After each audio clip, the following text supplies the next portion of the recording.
So I've done some modifications to cKc's Voyager. You can see on the left hand side I just have a series of vertical lines. On the right hand side I have a very crude checkering pattern, and I've also rounded down the tops of the handle right here. Now just rounding them down makes it very comfortable for an overhand grip, so there's nothing basically here to bite into the heel or the base pad in the bottom of my thumb. The checkering patterns serve two different things. On the right hand side they're there to provide traction and to make sure that reduce the slippage of the blade during impact.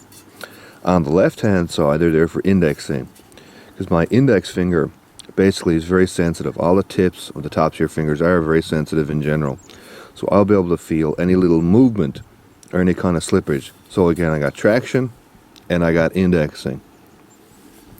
So I'm going to have a look at these now and see if that does what I expect it to do, which is again make the grip a bit more secure in hand and give me more precision when I'm doing power cutting.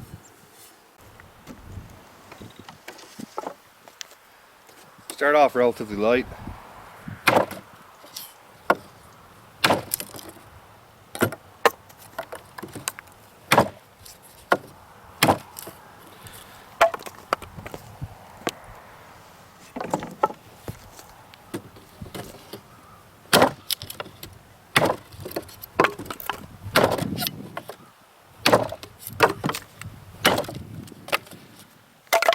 So you can see it just powers through wood of this size.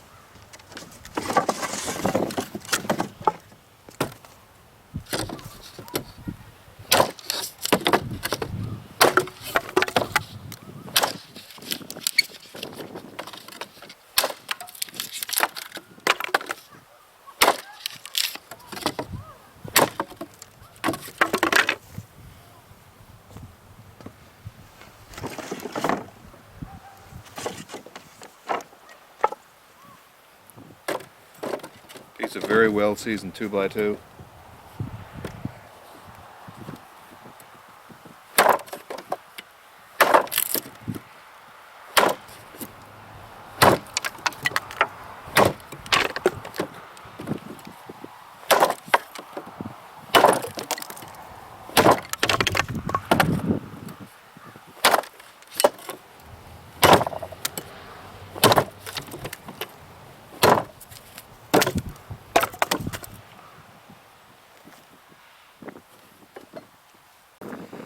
Last piece I had of that baked lumber.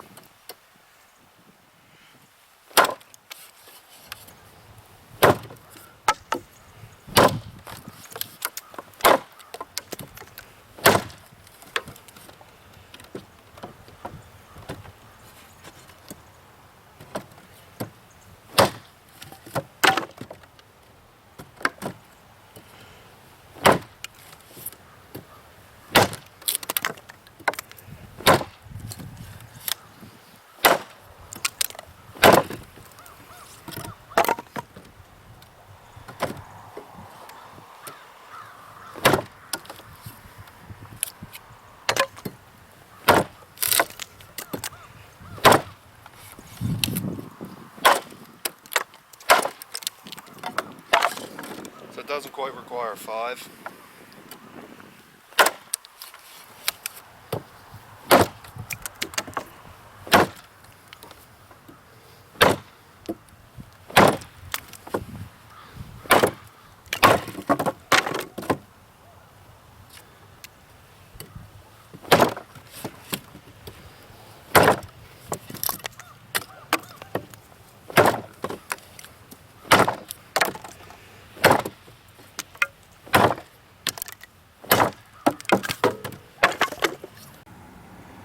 Cross-axing pattern came out exactly as I wanted it. I get a nice index on this side. I get a bit of traction on this side. A few improvements. These lines should be cut with a much tighter spacing to give a few more index points. And the same thing here. But I can't see a significant difference. But I also would want them to carry across the underside right here, because one of your main points of traction and gripping is this. That's where your control is. There's not a lot across the top, so that can be left relatively smooth. So as an experiment that worked out the way I wanted it to, I do get a bit more indexing, a bit more control, and a bit more power on the cut. Small, but I can feel it. So successful for that anyway.